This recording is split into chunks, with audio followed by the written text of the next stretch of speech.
একদিন বিকালে আমি চা খাচ্ছিলাম, আর যেই আমি একটা বিস্কুটকে চায়ে ডোবাতে যাবো, ঠিক আমি লক্ষ্য করলাম কি আমার বিস্কুটে অনেকগুলো ছোট ছোট ফুটো হয়ে আছে। ভাই আমি ভাবলাম আমার বিস্কুটে এত ফুটো কেন ভাই, এটা কি চা ছাকার জন্য দেওয়া হয়েছে না কিসের জন্য দেওয়া হয়েছে? সে যাই হোক, আমি বিস্কুটটা দেখলাম চায়ে তো ডুবিয়ে ফেলেছি, নিতিয়ে যাবে, তাই আমি গপ করে গালে পুড়ে দিলাম বিস্কুটটা। কিন্তু আমার মনে কিউরিয়াসিটি জাগলো কি আমার বিস্কুটে এত ফুটো এলো কোথা থেকে আর কেন দিয়েছে কোম্পানি? ভাই এই জিনিসটাই আমার ভেতর একটা কিউরিয়াসিটি বিল্ড করলো, আর আমি ঘোর তপস্যায় বসে পড়লাম। তপস্যা করতে করতে ভেতর থেকে একটা আওয়াজ এলো, ভাই এত তপস্যা করে লাভ নেই, ডাইরেক্ট গুগলে গিয়ে সার্চ কর। আর গুগলে গিয়ে সার্চ করতে যা আমি দেখলাম আর যা আমি বুঝলাম, ভাই তুমি সত্যিকারের অবাক হয়ে যাবে এসব জিনিস জেনে। সো আজকে আমি বলবো এই বিস্কুটের ভেতরে থাকে ছোট ছোট ফুটোগুলোর রহস্যটা আসলে কি, কিসের জন্য কাজে লাগে আর কেনই বা কোম্পানি দিয়েছে।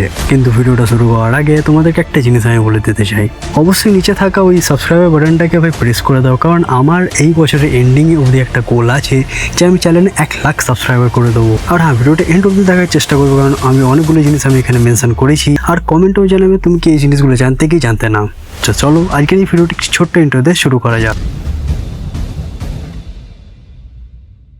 তো বিস্কুটে এই ছোট্ট ছোট্ট ফুটোগুলোর আসল রহস্যটা কি তুমি জেনে হয়তো সত্যি অবাক হবে। তো প্রথমে আমি বিস্কুটের ম্যানুফ্যাকচারিং প্রসেসটা ভালো করে দেখে নিলাম, আর সত্যিই অবাক হয়ে যাবে যা জিনিসগুলো আমি এখানে বুঝলাম। দেখো ব্যাপারটা বিস্কুট বানানোর সময় প্রথমে ময়দা, চিনি, তেল আর অন্যান্য ইনগ্রিডিয়েন্টসকে মিশিয়ে একটা ডো তৈরি করা হয়, তারপর সেই ডোকে মেশিন দিয়ে শেপ দেওয়া হয়। কিন্তু আসল ঘটনা শুরু হয় এখান থেকে। এবার বিস্কুটটাকে তো ওভেনের ভেতরে ঢুকিয়ে দিল, ওভেনের তাপমাত্রা প্রায় অনেক বেশিই থাকে, আর সেই হিটের কারণেই ভাই যে ডোতে থাকে যে জল আছে সেই জলটা আস্তে আস্তে ভাই স্টিমে পরিণত হয়, মানে বাষ্পে পরিণত হয়। আর এই স্টিমটাকে বাইরে বের করার জন্য অবশ্যই বিস্কুটের মধ্যে কোনো একটা ভেন্ট থাকা দরকার। আর যদি বিস্কুটের মধ্যে কোনোভাবে যদি ভেন্ট না দেওয়া হয় তাহলে কিন্তু ভেতরে স্টিম জমা হতে থাকবে, আর একটা সময় পরে বিস্কুট কিন্তু ফেটে যাবে, আর ফলে বিস্কুট ফাটা তৈরি হবে, আর শেপও কিন্তু খুব খারাপ দেখাবে। তাই এই সমস্যার সমাধানের জন্য ম্যানুফ্যাকচারিং এর সময় বিস্কুটের গায়ে ছোট ছোট ফুটো করা হয়, আর এই ফুটোগুলোকে বলা হচ্ছে ডাকিং হোলস। আর এই ডাকিং হোলস এর মাধ্যমে ভেতরে স্টিম খুব সহজেই বাইরে বেরিয়ে যায়, ফলে প্রেসার জমা হয় না, বিস্কুট সমানভাবে বেক হয়,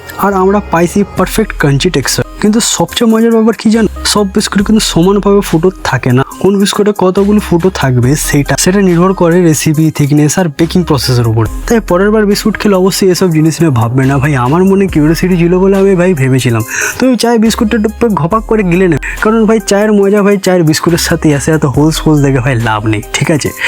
সো আজকের ভিডিওটা এই অবধি ছিল।